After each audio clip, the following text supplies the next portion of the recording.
महाराज जी, प्रेम और मोह क्या है? क्या मोह में फंसकर भगवत कल एकांतिक में चर्चा हुई थी कि जो मोह है वो शरीर को लेकर के होता है, वस्तु व्यक्ति स्थान को लेकर होता है। जो प्रेम है वो श्री भगवान को लेकर होता है। अगर संसार में प्रेम शब्द कहा जाता है तो झूठा है।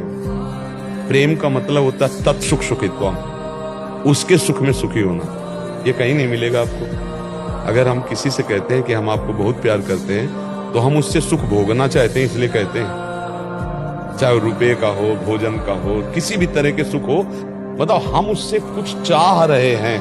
अगर हम कह भी रहे हैं कि आओ खाओ हमारे साथ, तो हम कुछ सोच के, कुछ कभी तो काम आएगा।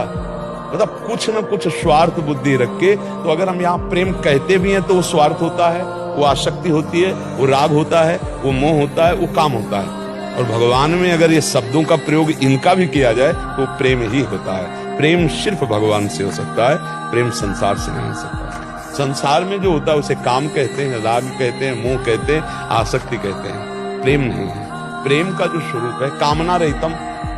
प्रेम किसे? कामना रहे, और यहाँ बिना कामना के हाथ ही नहीं मिलेंगे।